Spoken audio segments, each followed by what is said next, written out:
stop feeling selfish for taking care of yourself. Imagine this: you're sitting at home, exhausted after a long day, and all you want to do is take some time for yourself, read a book, take a walk, maybe just sit in silence for a while. But then, that little voice in your head starts up: shouldn't I be doing something for someone else? Am I being selfish for wanting this time alone? It's a thought we've all had, right? This creeping guilt that taking care of ourselves somehow takes away from our responsibility to others. But here's the thing: why do we feel selfish for taking care of ourselves? And more importantly, why shouldn't we? Let's be honest, society has conditioned us to believe that self-care is a luxury, something we should feel guilty about indulging in. We've been taught that putting others' needs first is what makes us good people, that it's noble to sacrifice our own well-being for the sake of others. But let's pause here and ask, is this really true? Is it truly virtuous to neglect yourself in order to serve others? Or is there something flawed in this idea that self-sacrifice is the ultimate moral good? When we really dig into this, we start to see that the concept of selfishness is often misunderstood. We've been led to believe that anything we do for ourselves, especially if it brings us joy or peace, is selfish. But let's break that down logically. What is selfishness really? To be selfish, in its most extreme sense, is to act in a way that harms or neglects others for your own gain. But taking care of yourself, ensuring that you're mentally and physically well, doesn't harm others. In fact, it does quite the opposite. When you care for yourself, you're in a better position to care for others. You can't pour from an empty cup, right? So, let's flip the script. Instead of viewing self-care as selfish, what if we saw it as necessary? What if, instead of guilt, we felt a sense of responsibility to nurture our own well-being, knowing that by doing so, we're actually benefiting the people around us? If you're burnt out, stressed, or emotionally drained, how can you possibly give your best to anyone else? Taking care of yourself isn't selfish, it's the foundation from which you can give more to others, more meaningfully and sustainably. But here's where it gets even deeper. Philosophically, we have to ask, why do we exist in this constant state of guilt about our own needs? It's almost like we've been programmed to believe that our worth is tied solely to how much we give to others, how much we sacrifice. And maybe this comes from centuries of moral teachings, cultural norms, and societal expectations that have glorified selflessness above all. But here's the paradox: the more we glorify selflessness, the more we diminish the importance of the self. And when we do that, we run the risk of losing touch with the very thing that makes us capable of helping others in the first place: our own vitality, our own sense of self-worth. So I'm going to ask you something, and I want you to sit with this question for a moment. What if taking care of yourself is the most selfless thing you can do? Think about it. When you're well rested, when you're emotionally balanced, when you feel at peace with yourself, aren't you better equipped to be a source of strength, love, and support for the people around you? Isn't it easier to show up fully for others when you've first shown up for yourself? Click subscribe to this channel to get more profound spiritual lesson. This isn't just a feel-good idea, it's a practical, logical truth. Think about it like this: if you're running on empty, constantly giving to others without ever refilling your own tank, eventually you're going to burn out. And when that happens, not only do you suffer, but the people who rely on you suffer too. So, in a way, neglecting yourself is the real selfish act, because it leads to a state where you're no longer able to give your best to anyone. Redefining self-care, the logical foundation for a better you and a better world, all right. So we've established that self-care is not selfish. In fact, it's essential. But let's take this conversation a step further and dig into the philosophical and practical foundation of self-care. Why is it so hard for us to embrace this idea fully? And what does it mean to take care of ourselves in a way that doesn't just benefit us, but also contributes to the well-being of those around us? Let's start with this. What does self-care really mean? At its core, self-care is about maintaining your mental, emotional, and physical health. It's about recognizing your needs and taking proactive steps to meet them. But here's where a lot of people get confused. Self-care isn't just about bubble baths and Netflix marathons. It's about boundaries, self-awareness, and making choices that align with your long-term well-being. It's about the difficult decisions, like saying no when you're overextended or walking away from toxic relationships, even when it's hard. And here's the kicker: when you practice self-care, you're actually contributing to a better world. I know that sounds grand, but let's break it down logically. When you take care of your own needs, when you ensure that you're emotionally and mentally healthy, you create a ripple effect. You show up in your relationships as a more present, grounded person.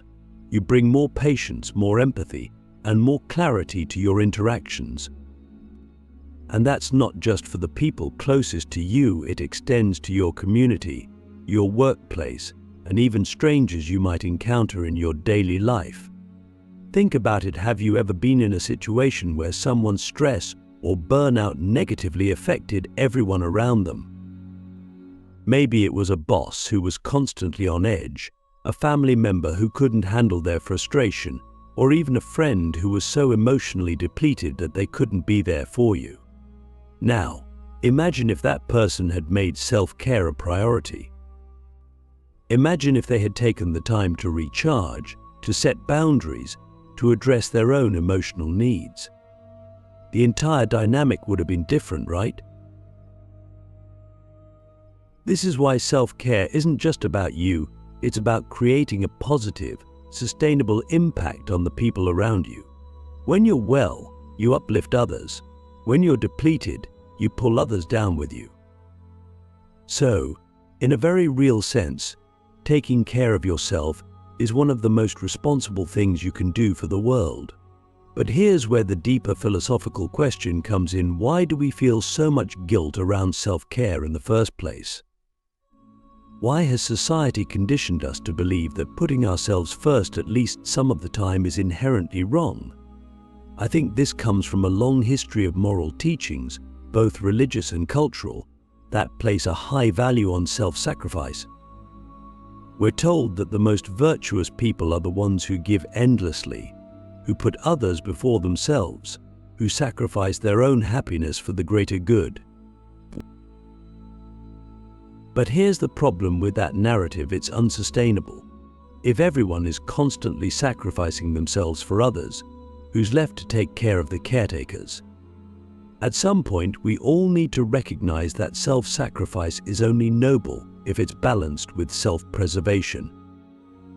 You can't give endlessly without also receiving, without refueling your own energy and tending to your own needs.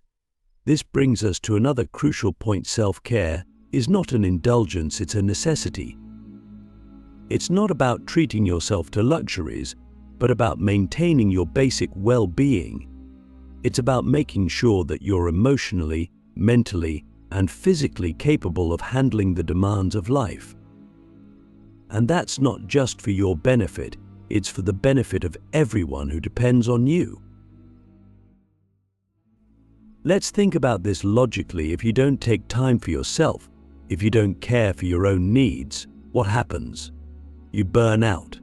You become irritable, stressed, overworked, and when that happens, your ability to care for others diminishes. You might still be present physically, but emotionally and mentally, you're checked out. And that's where the real harm comes in.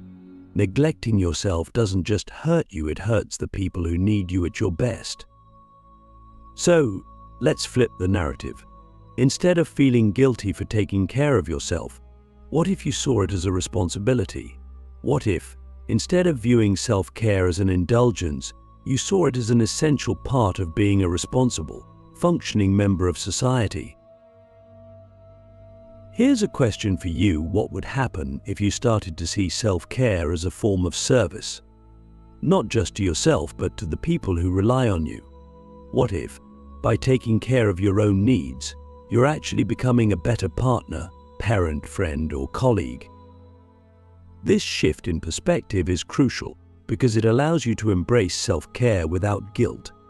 It helps you see that taking time for yourself isn't selfish. It's an investment in your ability to be there for others in a meaningful, sustainable way.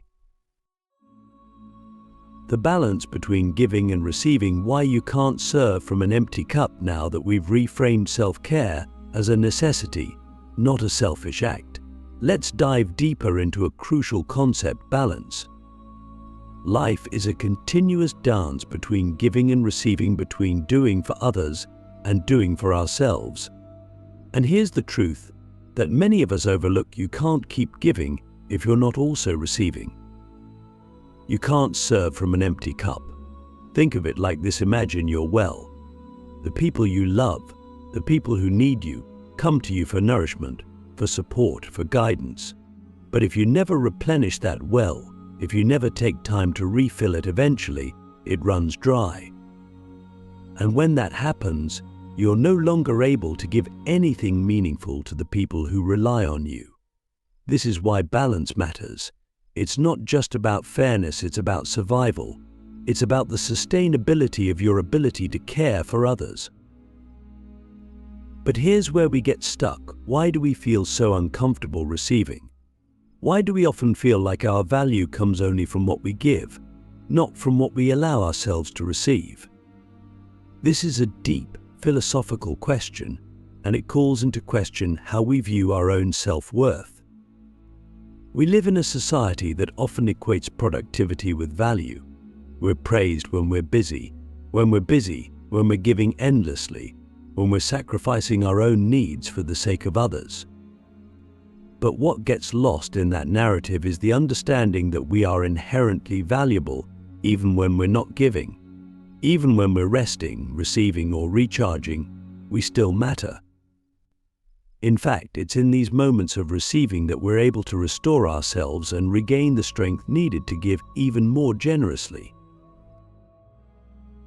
So, let's ask the tough question: why is it so hard to receive? Why do we feel guilty when we take time for ourselves, when we say no to others, or when we ask for help? Part of it comes down to how we've been conditioned to view dependence. We've been taught that independence is strength, that needing help or rest is a sign of weakness. But is that really true? Think about it: even the most successful, self-sufficient people in the world need help. They have teams, mentors, and communities around them. They take time to rest, reflect, and recharge. No one is truly independent, and pretending that we can function without help, without rest, without self-care is not just unrealistic, it's damaging. Here's a new way to think about it: receiving is an act of strength. It takes courage to admit that you need help, that you need rest, that you can't do everything on your own. And when you allow yourself to receive, you're not just benefiting yourself, you're also giving others the opportunity to give. Think about how good it feels to help someone you care about. Now imagine that by allowing others to help you, you're giving them that same gift. You're creating a reciprocal relationship where giving and receiving are both valued, where both are seen as necessary and important. But let's bring this back to self-care. When you take care of yourself, whether that's through setting boundaries, taking time to rest, or asking for help, you're practicing the balance between giving and receiving. You're acknowledging that to give fully, you need to replenish yourself. And this is where so many people struggle. They give and give until they're empty, and then they wonder why they feel resentful, exhausted, or disconnected. This is the critical point: you're not a machine. You're not designed to give endlessly without ever receiving. You're a human being, and human beings need balance. They need moments of stillness, of rest, of reflection. They need to feel supported just as much as they need to support others. This isn't a sign of weakness, it's a sign of wisdom. It's an acknowledgement of your own limits, and it's a recognition that those limits, far from being a hindrance, are actually what allow you to continue giving in a meaningful way. So, here's a profound question for you to sit with: what would happen if you truly embraced the balance between giving and receiving? How would your relationships change? How would your energy levels shift?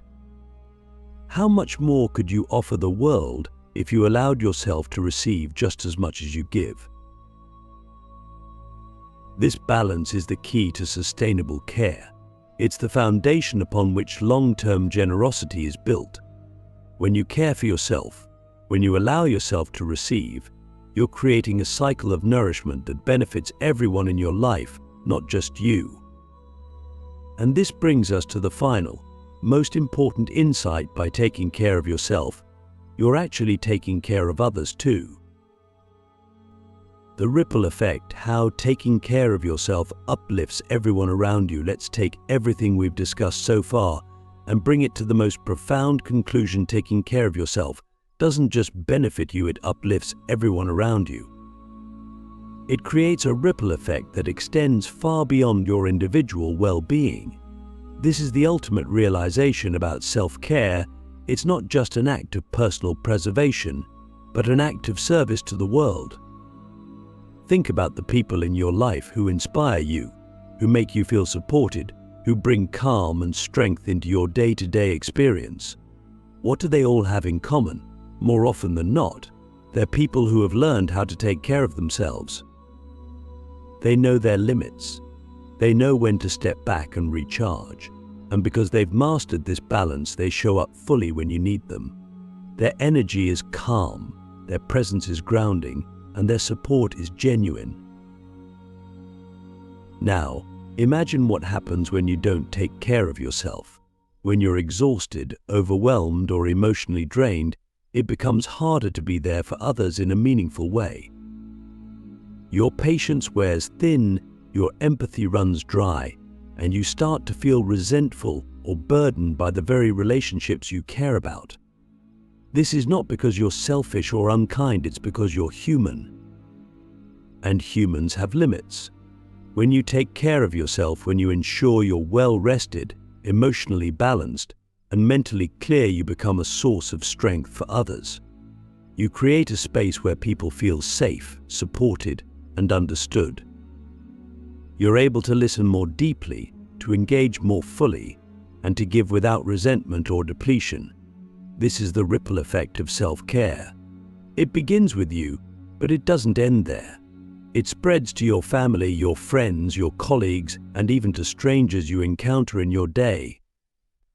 Your energy, your presence, and your emotional availability all improve when you've taken the time to invest in yourself. Take a moment to reflect: how does your energy affect the people around you? When you're drained and stressed, how does that impact your relationships? And when you're rested, calm, and centered, how does that shift the dynamic? The truth is, we're all interconnected. Your well-being influences the well-being of those around you, just as their well-being influences yours. This is why self-care is not a selfish act. It's a foundational part of creating a healthy, supportive community.